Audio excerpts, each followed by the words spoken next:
Bismillahirrahmanirrahim. Assalamualaikum warahmatullahi wabarakatuh. Kembali lagi di YouTube channel saya, Kia Ramadiana. Kali ini kita akan melanjutkan membahas terkait mata kuliah akuntansi manajemen.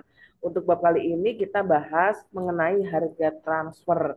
Dan nanti kita akan mengetahui bersama apa itu harga transfer dan pentingnya untuk perusahaan serta jenis-jenis harga transfer. Oke, kita langsung masuk saja ke materinya. Tujuan dari pembelajaran di bab ini adalah diharapkan mahasiswa bisa bertanggung jawab dalam pelaksanaan perkuliahan bab harga transfer. Kemudian diharapkan mahasiswa juga bisa memahami konsep dasar mengenai harga transfer secara terstruktur.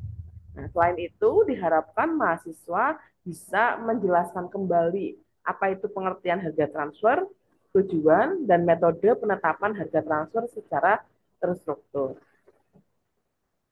Nah, kita perlu tahu apa itu harga transfer. Jadi, kalau terkait konsep harga transfer sendiri, itu kaitannya untuk perusahaan yang mengirimkan hasil produknya ke perusahaan lain atau kepada orang yang memesan seperti itu. Jadi, harga transfer sendiri sebagai keputusan untuk sumber decision-nya. Ya. Jadi penentuan harga transfer itu satu, keputusan sumber dari decision itu sendiri. Kemudian yang kedua adalah keputusan menetapkan harga transfer. Nah, dari kedua konsep ini nanti kita akan tahu siapa saja yang terlibat dalam harga transfer. Nah, harga transfer sendiri apa sih? Kalau secara definisinya, harga transfer sendiri merupakan transfer pricing ya, atau harga yang dibebankan untuk memberikan atau mengirimkan barang atau jasa dari satu divisi ke divisi lain di suatu perusahaan. Baik perusahaan itu secara internal maupun eksternal. Jadi harga transfer ini biasanya akan digunakan untuk kepentingan penilaian kemampuan menghasilkan laba divisi. Dalam perusahaan terdapat divisi yang menjual produk dan yang membeli produk. Ya, jadi dalam konsep harga transfer harus ada dua divisi, ya, divisi penjualan dan divisi pembelian. Nah, apa yang dijual dan apa yang dibeli berarti itu adalah produk yang diproduksi oleh perusahaan itu, entah itu barang atau jasa. Divisi yang menjual itu disebut dengan penjual, sedangkan divisi yang membeli produk yaitu pembeli, walaupun mereka dalam satu perusahaan yang sama. Nah, harga transfer yang ditetapkan terlalu tinggi akan mengakibatkan kerugian pada unit pembeli. Sedangkan sebaliknya, kalau terlalu rendah dalam penetapan harga transfer akan merugikan unit si penjualnya. Jadi penentuan harga transfernya harus disesuaikan secara baik ya, agar tidak ada yang rugi maupun tidak terganggu nanti pada proses penggunaan barang produksinya. Tujuan dari penetapan harga transfer sendiri, kita bisa lihat di sini yang pertama adalah dapat memperoleh informasi harga yang relevan. Ya, sehingga di dalam suatu perusahaan, baik itu yang menjual maupun yang membeli itu mendapatkan harga transfer yang sesuai dengan kemampuannya. Apalagi kalau si pembeli dan si penjualnya dalam satu perusahaan yang sama, otomatis akan mencari harga yang relevan. Ya. Kemudian yang kedua adalah memudahkan pengelolaan harga dan menghindari persaingan harga. Nah, itu jelas ya. Kemudian yang ketiga adalah dapat membantu mengatur cash flow anak atau cabang perusahaan, ya, atau si pembeli dan si penjual. Ya. Kemudian yang keempat adalah meminimalkan beban pengenaan pajak, biaya masuk, dan biaya pengiriman. Dan yang kelima adalah memotivasi manajer dalam mencapai tujuan. Nah, kenapa hubungannya harga transfer dengan memotivasi manajer? Karena manajer otomatis pengen siklus kehidupan di dalam perusahaan itu berjalan sempurna. Ya, pasti anak perusahaan A, B, dan C itu saling membutuhkan produk satu sama lain. Sehingga kalau harga transfer ini tidak ditetapkan dengan baik, otomatis nanti akan menimbulkan konflik dalam internal perusahaan itu sendiri. Nah, memilih dan menentukan harga transfer yang benar itu seperti apa sih? Jadi sebetulnya di sini ada pertanyaan-pertanyaan nih. Yang pertama, kalau kita mau menentukan harga transfer, itu kita harus tahu apakah terdapat pemasok dari luar. Nah, kalau ada supplier dari luar, kalau ada, maka perlu mempertimbangkan biaya variabel penjual. Tapi kalau tidak ada pemasok, maka tidak ada harga pasar. Ya.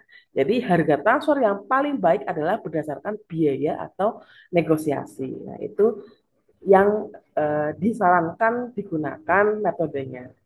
Kemudian pertanyaan yang kedua adalah apakah biaya variabel penjual lebih kecil daripada harga pasar?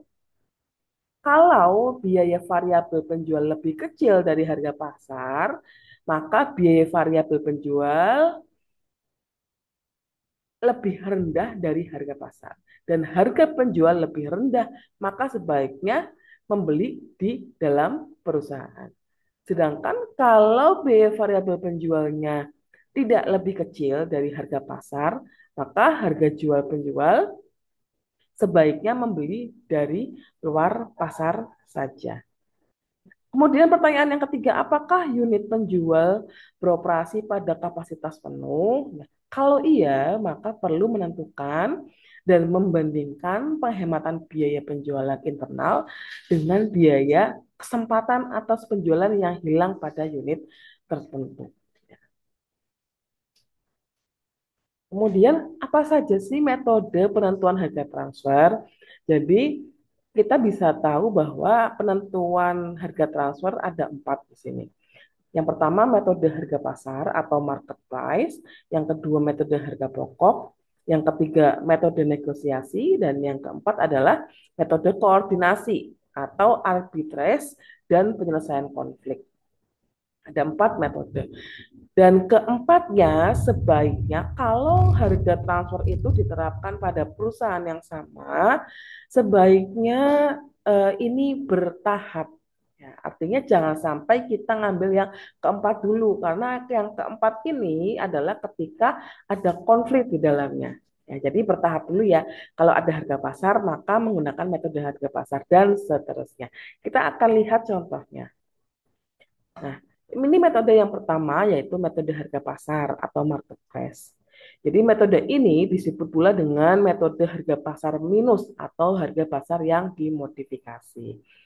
Nah, cara untuk menghitung harga transfer pada metode ini adalah mencari selisih antara harga pasar dengan biaya per unit yang dapat dihindari. Jadi kalau diketahui harga pasarnya berapa, nah, dikurangi dengan biaya-biaya, misalkan ada potongan volume, ada biaya penyimpanan dan lain sebagainya itu dikurangi. Maka ketemu harga transfer. Nah, keunggulannya dari metode ini adalah harga transfernya cukup objektif karena berdasarkan pencarian selisih harga pasar dengan biaya-biaya yang dihindari. Tapi kelemahan dari metode ini, jika produk tidak tersedia di pasar, maka tidak bisa menggunakan metode ini. Jika produk yang ditransfer memiliki harga pasar atau harga pasar produk merupakan biaya kesempatan, baik bagi divisi penjualan maupun pembeli, sehingga harga tersebut merupakan harga yang adil sebagai dasar penentuan harga transfer bagi divisi yang terlibat. Ya, jadi syaratnya adalah ada harga pasar dulu. Kemudian pertanyaannya, kalau tidak ada harga pasar bagaimana?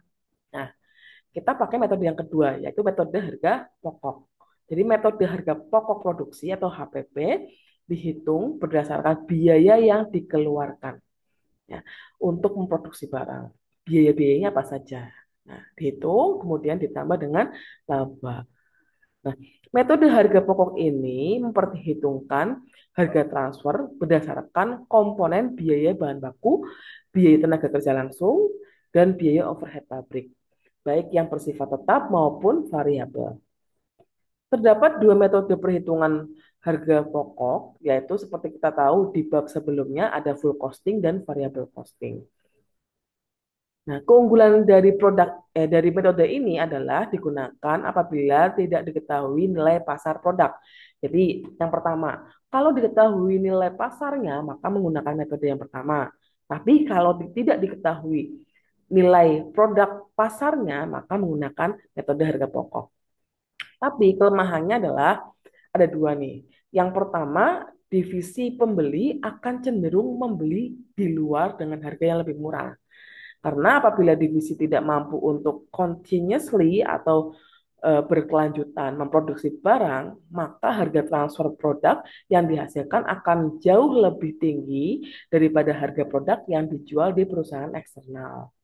Kemudian kelemahan yang kedua adalah penentuan harga transfer ini susah untuk mengubah harga yang bertujuan kompetitif atau strategik. Itu yang kedua. Kemudian negosiasi. Nah, biasanya metode negosiasi ini adalah terjadi pada satu perusahaan yang sama. Nah, apa itu metode negosiasi? Jadi, metode ini adalah menetapkan harga transfer berdasarkan negosiasi atau kesempatan antara dua pusat pertanggungjawaban.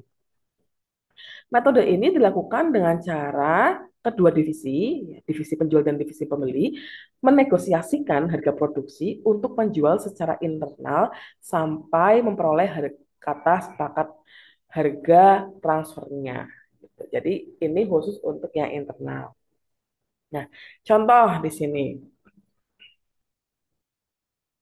PT Roda Emas mempunyai dua divisi, yaitu divisi A, yaitu menjual suku cadang, dan divisi B menjual produk. Melakukan transaksi divisi penjualan ya, dan divisi pembeli. Divisi A ya atau tadi yang disebut divisi penjualan menjual kepada pihak luar. Namun apabila tidak menjual pada pihak luar, divisi A akan menjual ke divisi B. Maka divisi A dapat menghemat biaya pemasaran dan distribusi. Semisal perusahaan bekerja selama 300 hari per tahun dan informasi dari divisi tersebut ada beberapa informasi. Ya, jadi unit produk per harinya 100, kemudian hari kerjanya berarti per harinya 300. Ya, tadi ada 300 hari ya. 300 hari per tahun dikalikan dengan unit produksi per harinya 100. Maka hari kerjanya itu 30.000 ya. Kemudian harga jualnya karena 30.000 tingkat produksi dikalikan dengan masing-masing harganya 206 juta. Kemudian informasi yang lain adalah biaya pemasaran dan distribusinya diketahui 600.000, biaya tetap per tahun 1.500.000 dan biaya manufaktur variabel 1.500.000. Dari informasi tersebut, kedua divisi sepakat melakukan harga transfer negosiasi dengan menjual produk dari divisi A ke divisi B, maka divisi itu tidak perlu mengeluarkan biaya pemasaran dan distribusi variabel karena sudah saling tahu sebelumnya.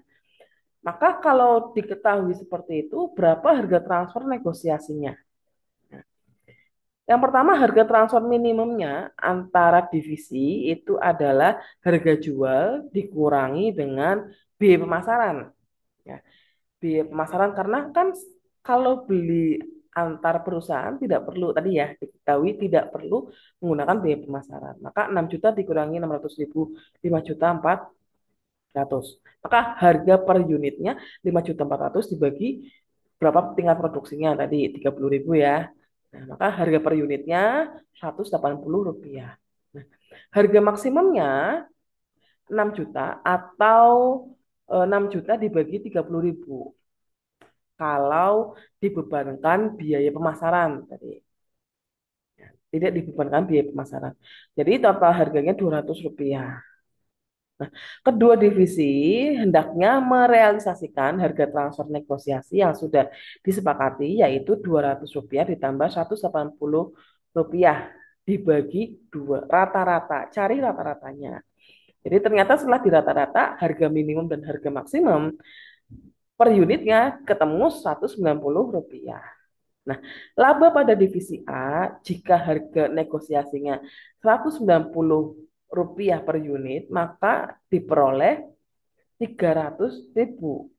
Dari mana? Dari harga negosiasi dikurangi dengan harga minimum dikali dengan tingkat produksinya. Sudah diketahui negosiasinya. 190 tadi ya, dibagi dua. Tapi ternyata setelah melakukan metode metode negosiasi, ada yang nggak terima nih satu sama lain dan menimbulkan konflik. Nah, sehingga kalau terjadi seperti itu, maka kita akan masuk ke metode yang keempat, yaitu metode koordinasi atau hybrid test atau penyelesaian konflik. Di mana metode ini digunakan apabila tidak ditemukan kesepakatan dari negosiasi yang dilakukan sebelumnya dalam menentukan harga transfer yang menyerahkan dan mempercayakan penentuan harga transfer secara tertulis kepada pihak penengah atau arbitrator. Nah, siapakah pihak penengahnya? Biasanya di sini ada direksi ya atau pimpinan. Direksi dan dua divisi, divisi pembelian dan penjualan duduk bersama, kemudian menyelesaikan masalah terkait harga transfer ini. Mekanisme formal kedua divisi menyerahkan kasus dan mempercayakan penentuan harga transfer secara tertulis kepada pihak arbitrator. Nah, harapannya si direksi ini bisa mengetahui kemampuan dari masing-masing divisi yang ada, karena itu masih satu perusahaan seperti itu. Nah, contoh pada kasus sebelumnya disetujui negosiasi harganya adalah Rp190. Tapi karena masing-masing divisi tidak setuju dengan harga transfer, maka direksi sebagai arbitrator dapat menentukan harga sebesar misalkan Rp195 karena beberapa pertimbangan yang ada. Nah, itu ada 4 metode harga transfer ya. Jadi yang pertama adalah harga pasar. Tapi syaratnya ada harga pasarnya. Nah, kalau ternyata tidak ada harga pasar, maka bisa menggunakan harga pokok. Nah, kemudian metode yang ketiga tadi apa? Metode negosiasi. Biasanya diterapkan pada satu perusahaan yang sama. Dan yang keempat adalah metode apa tadi arbitrator. Ya, artinya ketika ada konflik maka diselesaikan tingkat direksi perusahaan itu. Mungkin itu yang bisa saya sampaikan untuk materi kita pada malam hari ini. Semoga bermanfaat dan jika ada pertanyaan silakan tinggalkan di kolom komentar. Terima kasih. Wassalamualaikum warahmatullahi wabarakatuh.